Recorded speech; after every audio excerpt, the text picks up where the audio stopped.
Welcome back to Bike Reviews, your go-to channel for honest insights on the machines that move our souls. Today we are digging into the long-awaited 2026 Kawasaki KLR 650 comeback, a return that has dual sport fans buzzing worldwide. Let's find out why the new KLR matters and whether it still embodies the rugged reliability that made the original a legend. A brief history of an icon. First launched in 1987, the KLR 650 earned a cult following for its single-cylinder simplicity, globe-trotting durability, and bargain price. Kawasaki paused production after 2018, then revived the platform in 2022 with fuel injection and ABS. Now, just 4 model years later, Team Green is rolling out a thoroughly refreshed 2026 edition designed to keep the thumper relevant in a market crowded with tech-heavy middleweights. What sparked the 2026 revival? Industry insiders point to strong sales of the 2025 KLR line and mounting pressure from rivals like Honda's CRF 750L and Yamaha's Taniya 700 to justify another leap forward. But the tipping point was Kawasaki's decision to future-proof the bike against ever-tightening Euro 6D and US EPA requirements without abandoning its single-lung character. According to a June 2025 dealer presentation leak, engineers chose an evolutionary path instead of a clean-sheet redesign, focusing resources on emissions, ergonomics, and real-world reliability rather than chasing exotic materials or record dyno numbers. Engine and performance upgrades. At its core remains the 652 cubic centimeters DOHC thumper, but it now breathes through a ride-by-wire throttle body and a revised cam profile that bumps peak output to a claimed 51 horsepower and 41 pound-foot, about a 10% gain over the outgoing model. A lighter forged piston, DLC-coated rocker arms, and a more efficient oil pump contribute to smoother revs and marginally better fuel economy. The 5-speed box finally gains a slip and assist clutch, making downshifts less dramatic on loose terrain. Modern electronics. Kawasaki resisted the urge to drown the KLR in gadgets, but owners still get meaningful tech: 2 switchable riding modes, road or off-road, 3-level traction control, and cornering ABS governed by a Bosch IMU. A 4.3-inch TFT dash replaces the analog speedo, featuring Bluetooth connectivity for navigation prompts and call alerts via the Rideology app. Crucially, every electronic aid can be disabled from the left switch cluster, because sometimes dirt roads demand old-school simplicity. Chassis, suspension, and wheels. The steel backbone frame stays but receives thicker gussets around the steering head for better load tolerance. Kawasaki claims a 10% torsional rigidity increase without significant weight gain, keeping wet mass at 220 kilograms, 485 pounds.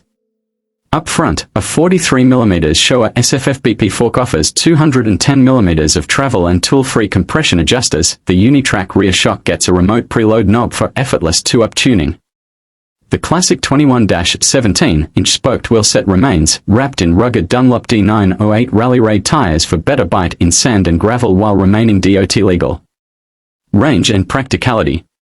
The hallmark 23-liter fuel tank is unchanged, but refined combustion mapping and a taller 5th gear stretch range to a projected 520 kilometers, 323 miles, between fill-ups. Owners will appreciate the broader seat foam, 10mm lower standover option, KLR 650S, and a taller adjustable windscreen that cuts fatigue on highway slogs. Factory luggage mounts are now welded, not bolted, addressing a common point of failure for round-the-world riders. Accessory ecosystem grows. From the factory, 3 trims arrive: Base, Adventure, and Rally Pro. The Adventure ships with 50-liter side cases, LED auxiliary lamps, and a USB-C SAE combo port. Rally Pro adds full crash bars, a skid plate with removable service hatch, and a Rally Tower with navigation plate, perfect for aftermarket roadbook kits. Kawasaki's parts catalog doubles down on creature comforts, offering heated grips, a 12V compressor, and a quick-release center stand. Environmental cred.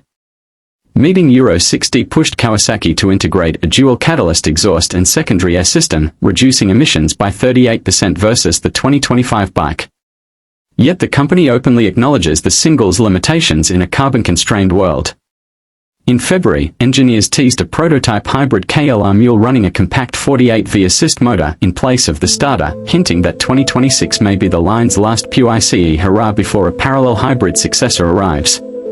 Pricing, availability. US. MSRP starts at $7,599 for base, $8,699 for adventure, and $9,499 for Rally Pro, about a $300 bump across the board. That still undercuts Honda's CRF 750L by over $2,000 and Yamaha's Tanier 700 World Raid by nearly $3,000 while beating Chinese entrants on after-sales support. First shipments leave the Japan factory in December 2025 for North America and Europe, with Asia Pacific following in March 2026. Does the legend still matter? The 2026 KLR 650 doesn't chase headline horsepower or flashy electronics. Instead, Kawasaki doubled down on the traits that made the bike indispensable: affordability, fix-it-anywhere engineering, and globe-trotting range.